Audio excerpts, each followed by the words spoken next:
নাটোরের নলডাঙ্গায় জয় বাংলা স্লোগান দিয়ে এক যুবদল কর্মীকে বেধড়ক পিটিয়ে পরে কুপিয়ে জখমের অভিযোগ উঠেছে আওয়ামী লীগ নেতা ও তার ভাইদের বিরুদ্ধে। জমিতে সেচ দিতে গিয়ে বোরো ধানের চারা পানি ডুবে যাওয়ার তুচ্ছ ঘটনাকে কেন্দ্র করে এ ঘটনা ঘটে।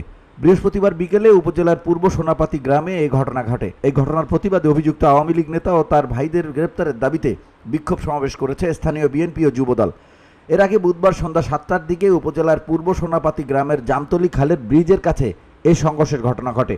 ভুক্তভোগী ও আহত ওই পৌর যুবদল কর্মীর নাম মামুন সর্দার। তিনি উপজেলার পূর্ব সোনাপাতিল গ্রামের মৃত আফসার আলীর ছেলে।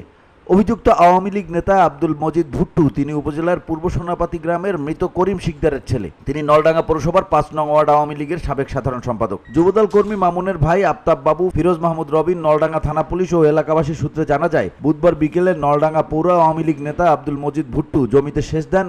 এ সেচের পানি যুবদল কর্মী মামুন সর্দারের চাচাতো ভাই বাবুর রোপণ করা বোরো বীজতলায় যায়। এ পানি যাওয়াকে কেন্দ্র করে দুই পক্ষের কাটাকাটি হয়। এক পর্যায়ে মামুন আওয়ামী লীগ নেতা আব্দুল মজিদ ভুট্টুর ভাই আজহারকে লাঠিপেটা করেন। VOD Bangla news desk.